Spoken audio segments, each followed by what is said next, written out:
everyone. Super excited to be in Estonia. Now it's the first time. Have been coming here for past 5 years. And still want to really thank all the Estonians for their support to Ukraine and for ongoing education about resilience for me personally. But also this is a super important and exciting day and time for me to be speaking here on stage with Sophia, who's been my true role model. Aww. Yes, so Sophia, maybe you want to introduce yourself? Yeah, sure. First of all, thank you so much for having us. This is truly exciting, and it's great to be here in Estonia. My name is Sophia Bendz. My background lies in marketing and communication. I had the opportunity to join Spotify back in 2007. I sound like a person who's really old.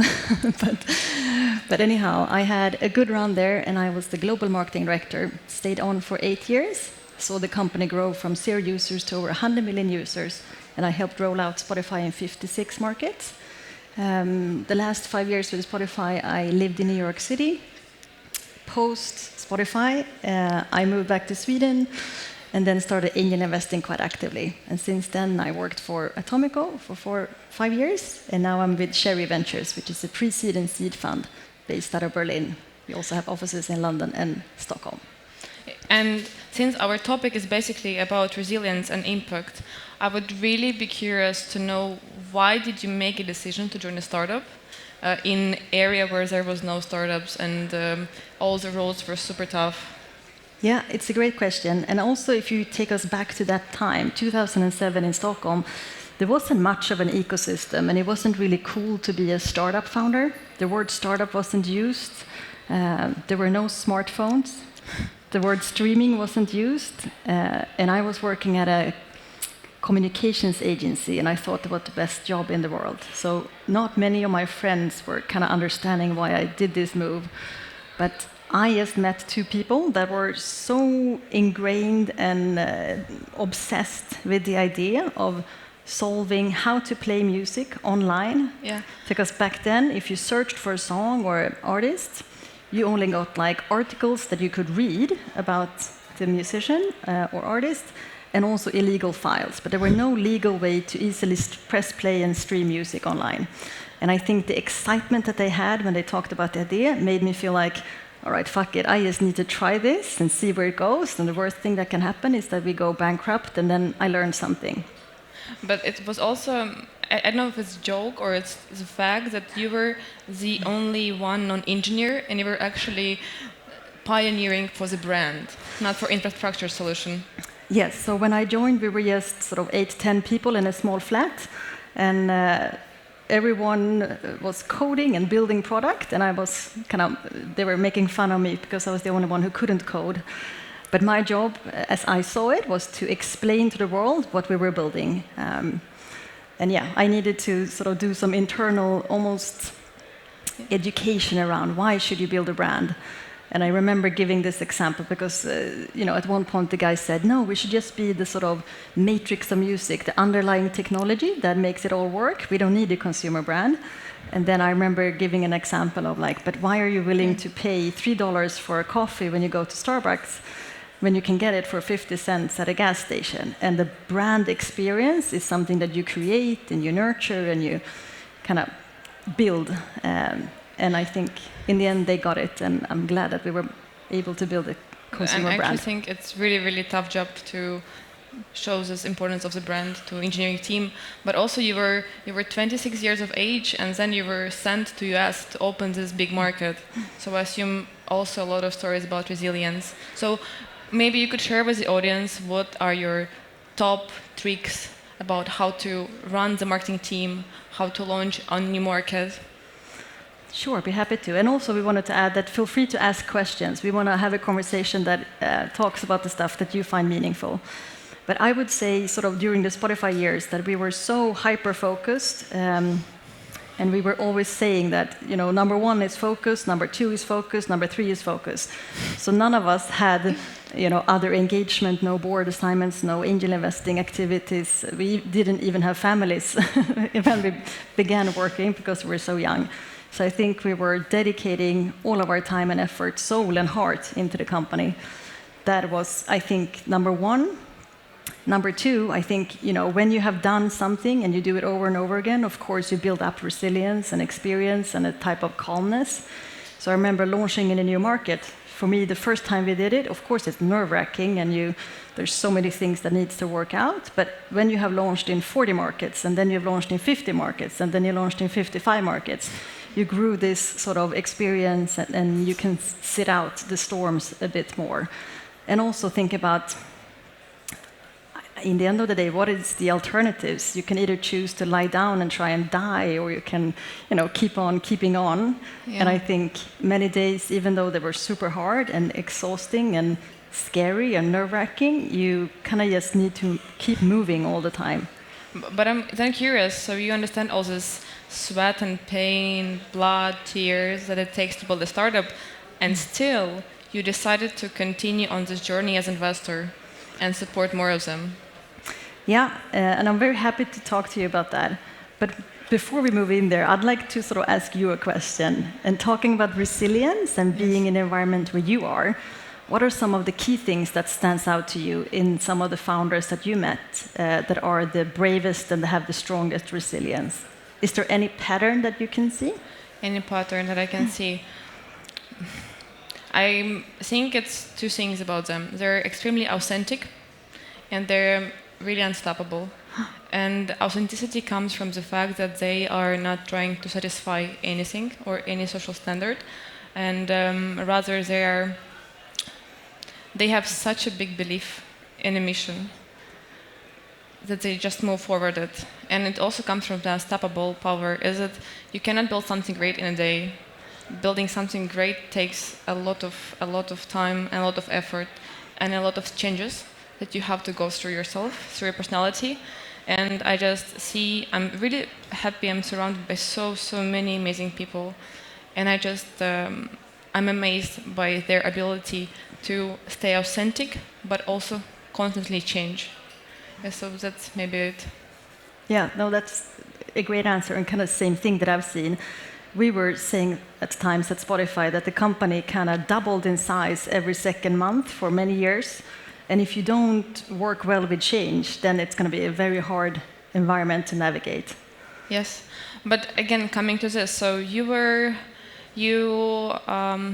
Spotify and you started angel investing. Yes. How was the decision? Because it's basically understanding the market and understanding that most startups fail and still wanting to have skin in the game and invest your own money. Yeah, for me it happened a bit organically. I never planned or dreamt about becoming an investor. It was more something that came to me, much because I had worked with so many extremely talented people that ventured out and started their own companies. When they needed help with sort of marketing, branding, positioning, they thought of me because I'd been the one banging on about it for 8 years at Spotify. So more or less it kind of came about because I wanted to help them, coach them, support them. And I found it incredibly rewarding to share some of the lessons learned that we had struggled much with at Spotify. We did so many mistakes, all of the mistakes in the book. And I don't want them to be sort of forgotten and buried. I want them to be shared so that people don't do them again. And I think for me, that's how it happened. And now your private portfolio is around 52 companies, and half of them are female-led. So what was your mission when you understood that you have this capital that you would like to invest, you want to support? How do you choose your founders? How do you choose profile of the founders? What you're looking at? Great question. So, I mean, the foundation of my thinking comes from the fact that I believe that technology will play a major part in how we build society going forward. I think if we will lead that, then we need to have equal parts of the population building the society going forward. And as you know, today the minority of venture capital goes to female-led teams or underrepresented founders. So for me, it was very natural to sort of just look for those founders. And it also feels like a smart strategy since you're almost fishing in the waters that others are not. And it's also true that basically on that premise, you were the one that pioneered angel program within Atomico. Yeah, so when I met Niklas Stenström, I told him, I think you need to have a stronger presence in the Nordic region. People know of you, but they don't really know who to go to and who to speak to. And at that time, I had done 12 angel investments, and that was kind of my little track record of making decisions. That was my way to venture into an actual role as an investor. So for me, that was a good way to crack into VC. And therefore, I also wanted to give that opportunity to more people.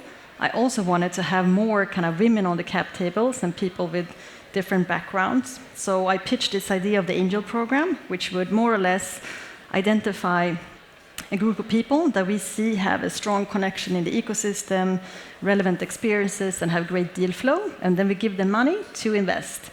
And I'm very proud to say that it still kind of continues to thrive, and it's growing even bigger and sort of still is out there. And for me, it's been one of the most fun and rewarding kind of projects to launch, because it also gave the kind of toolboxes, if you like, for more people to angel invest, which I find super inspiring. That's really, really good to hear. And I think it's also important to understand where you are now. And for me, where you are now speaks about the importance of really right community around you, because you've been building, you've been investing in builders, and now you are investing in builders with operators. So can you tell us more about Cherry Ventures, and why did you join a German fund? Good question. No, I had done a couple of angel investments where Cherry had done the follow-on investments. So we had gotten to know each other, and as you know, it's the best way to kind of feel if it works. But Cherry is a pre-seed seed fund, sort of based out of Berlin. The partnership, we have all been part of building companies before, so we kind of come together around the idea that we wanted to be the investors that we ourselves wished that we had when we built companies. I have had some great investors when I was at Spotify, but none of them had built companies before, and none of them had launched in 56 markets or created a direct-to-consumer brand. So I kind of missed that sparring partner, if you like. And I'm super proud that at Cherry we have that operator DNA very strongly tied into the team. That's also super interesting now, because I actually hear a lot of feedback from your Cherry portfolio companies where they actually refer to the Cherry as the fund. So it really feels through the culture of it. But I'm also really interested about your portfolio, because what we know is that you invest, you support female founders, and I think it's really amazing. But you also were one of the pioneers that said that it's good, and let's finally get to the fashion of investing into the impact startups. As in, it's something difficult, because before you get to some result, it takes much more grit and time than with others. So maybe you can share some tips about how to build and where to fundraise for the investment startups. Yeah, I think it's both a massive opportunity, but also a bit of a tricky spot. But I think the opportunity is bigger than the obstacles. Obviously, some of the impact companies take longer to grow into the type of business that you want to see. So I think you should look for more patient capital. And I mean, with your business, you know how it is when you're doing something that is fully pioneering. Yeah. And either you meet someone who gets it from the beginning, what you are planning to do, and I think you want those, the strong believers that kind of bet on you as a team, but they also have a bit of a patience. They know that it takes time to disrupt the market and come out with a new product. Or how would you think about it, being in the midst of it with Salto X?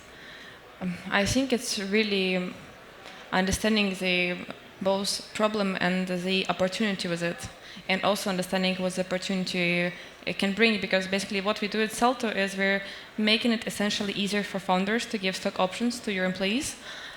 But on the side of employees, we are really keen on making sure that you, the ones who receive equity, understand how to make use of it. And I think you're an amazing example. You were a Spotify employee, you got stock options, and look, now you reinvest into the community. And that's what we originally want to get through this. And I think it hasn't been a question that it doesn't matter. And I think we're getting there. And I really like that information about the space is becoming much more available. And we really think that for this to become a really big thing, it needs to be bottom up. So employees or different kind of contractors really should understand that they deserve this part. And we're definitely getting there. But something that's also interesting about your story, because you were angel investing, and then you were in Atomica, and again you decided to go back to seed stage fund, where basically you really invest in the founders, in understanding that they can go through this, through so many pivots as it takes. And I'm curious to hear your thinking about founder mindset. What do you think is the winning mindset or the right mindset for a pre-seed founder to have? Yeah, sure, happy to. And you're right, when you invest in pre-seed, at times it's as early as 2 founders and a pitch deck. Without having built anything, it's more or less an idea and a team. So then, of course, you really need to assess the team, and I think it's one of the most important parts of our job. And how do you do that? How do you evaluate the person? And how do you do it over Zoom during the pandemic? And how do you get an understanding of someone's values or how they work, in a 30-minute call? I think it's fairly difficult. But I think you were utilizing the same skills and the same abilities as you use when you meet new people, when you meet a new friend. Why do you like someone? And I think for me it comes down to understanding that person's values and the foundations that they stand on, based on. And if you share some of the same values, I think it's much easier and much more fun to work together, because you know as an investor and a founder that it's going to be a very bumpy ride. It's never smooth sailing. It's a roller coaster and you think you're going to die every second week. So you need someone who you can spare ideas with, but also when times are difficult, you're going to need to make some really uncomfortable and hard decisions. But if you know your basic principles, then it's going to be easier. You need like a framework to hold on to. And of course, then you want your investor to have this similar framework, framework, so that you are aligned on how to act. And I also think the other part is you will try and find out if the founder has a curious mindset, if they're a growth mindset versus a closed mindset. There's a couple of articles written about this. If you haven't read them, I would Google it. It's super fascinating. But more or less, it's about either you're someone who's evolving and learning, or you think that this is it. This is fixed. I'm not going to change. This is who I am. Take it or leave it. If you have that mindset, it is going to be hard to thrive in an environment that constantly changes. I think you need to go with the changes and see the opportunities as you were aiming at, and also constantly iterate. I think that's a big portion of building a company. But again, coming back to your point that right now you do it over Zoom, how can you understand the person's values in such a short time? Because, for example, my co-founder Ragnar, what he does, he comes at you and he asks you something super controversial, and he looks at your reaction. Do you have any tips on that? No, I think we all have different ways, but maybe it's you feel when you vibe with someone, when you like someone. It's hard to sometimes put a method to it, but for me, what I try and do is that I try and be very open with who I am. I try and be sort of honest, transparent, vulnerable, sharing my thoughts, because if I do that, normally the other person starts sharing and showing who they are, their true selves as well. And I think that's when you have a real meeting, a true connection. And if you miss that part, then you can do all the talking, but the talking is kind of generic and you can have a lot of those meetings. But if you're able to create true meetings, I think you get closer to that feeling if it's a yes or a no. Yeah, so I think it's super important for all the founders to understand that no matter how desperate you are to close a round, really choose the right people to do it with. But also... And if we're reversing the table, how did you feel about your fundraising and getting to know your investors over Zoom? Did you have any methods or ideas of how to kind of reference them or feel them or understand who they were and if they were a good match? So some of them I've met before, actually. So it was definitely, I was super excited to get them on board. But some of them, like our lead investor by founders, Amazing Found, we met over Zoom, and I think the first time we met was like really recently. And I think it was, for me, it was amazing to understand how I don't even know how to explain, but I really liked how driven they were regarding the topic, and I understood that this is really the people that I want to actually do it with. And even now, it's been incredible support. And again, it's really only about a person you meet and this emotion that the person awakes in you. So I totally understand this connection part. Yeah. And the importance of building relationship early on, because it's good to know each other before the actual fundraise. Yeah. Yeah, and I think it's all about building relationship, no matter if it's with your co-founders, your team, your investors, because in the end of the day, this is people you're spending your life with, and you actually want to have fun and enjoy it. Yeah. And I have a question to you, because you've mentioned this before, is that one of your life principles, or like something advice that you give to founders, is that always have fun. Yes, I think it's because the alternative is so boring. And life is too short to live a boring life. But also, I think when you find your passion, if you have a hobby and you can turn it into work, then you'll be really, really good at it, because you show attention to details and you'll be the most passionate and ingrained person doing this. If you're doing something because it's my job and I need to get a paycheck, your engagement level will be something different.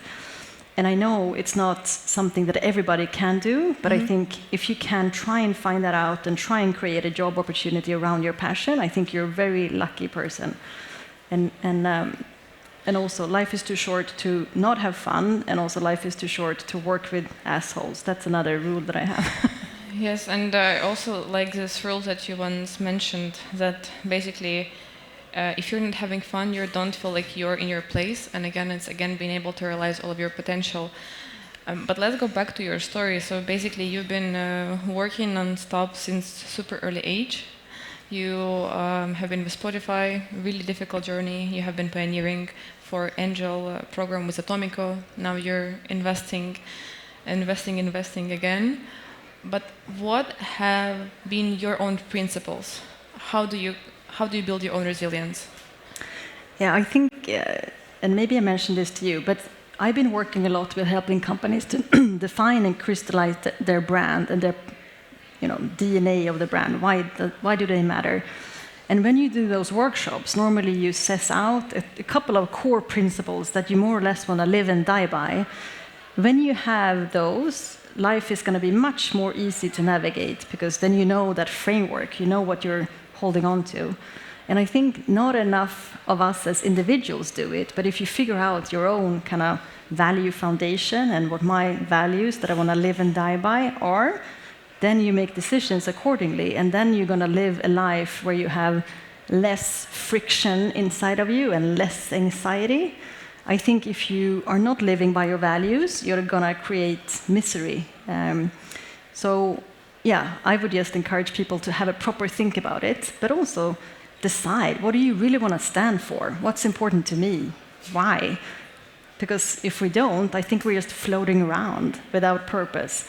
And I think purpose, coming back to our stories, is key. If you don't feel like you're in the right place at the right moment, if you don't feel like you have purpose, I think you're not going to be the best version of yourself. You're not going to be able to give as much as you can. And I think with the situation in Kiev right now, having purpose, being able to bring that out and use it in all of the ways that you guys have shown, I've been incredibly inspired by all of you. How you've been, in a quick, short of time, just sort of mobilizing, redoing, restructuring, reorganizing, and putting all of your emphasis into, saving our country. What bigger purpose can there be? Or freedom, or democracy? So for me, I think some of my core values is that I want to create change. I want to help the world to become a better place.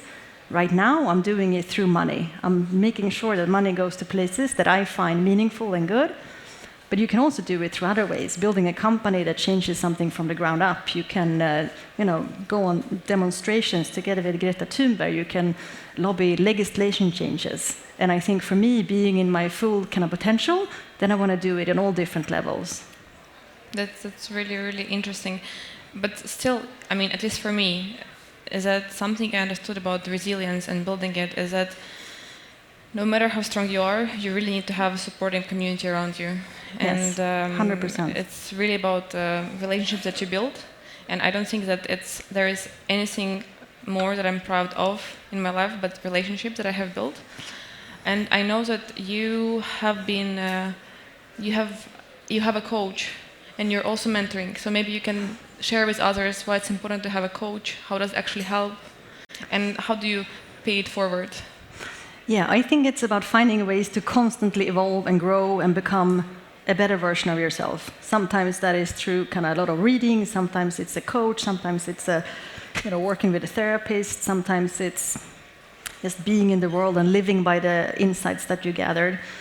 But I agree with you 100%. If you don't have your community, then it's going to be very, very hard. I mean, we can do it for a short space of time alone, but alone is not strong. I think community and relationships is the glue that makes us feel belonging. And I think belonging is also one of the most important core human needs. We need to belong. Yeah. And yeah.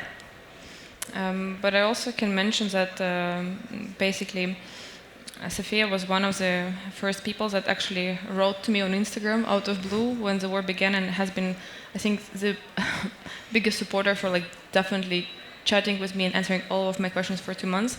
But you also connect us with your coach, and we did coaches for Ukraine, and I think that has been one of the most meaningful projects that we have done. So do you advise for others to have a coach, or just talk to somebody or find a mentor?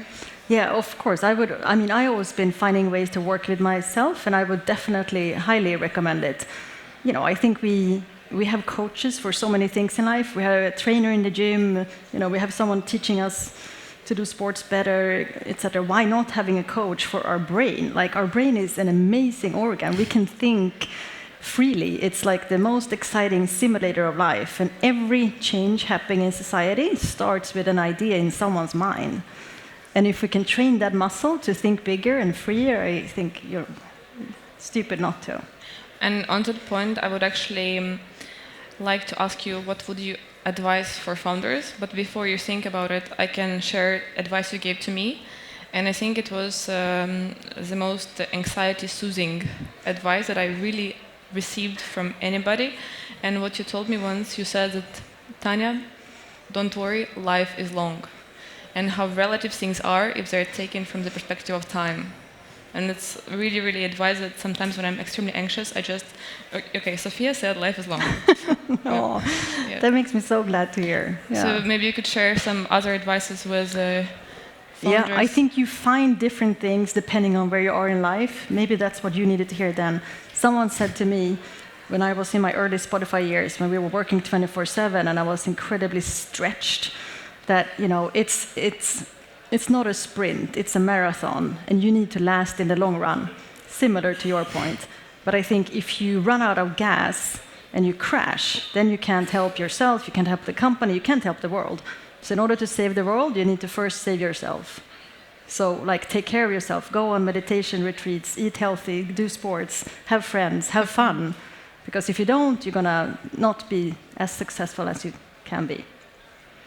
I think it's really, really good note to finish on this, and I hope at least the last sentence you remembered. Have fun, meditate, eat healthy, and have friends. Please have friends. It was so nice talking to you. We can be your friends. Yes, super nice talking to you. Yeah. And so lovely to be here. You're Thank still you for around for a couple of hours. Yeah. And you're super reachable. Yes. Yes. Thank you so much. Thank you, everyone.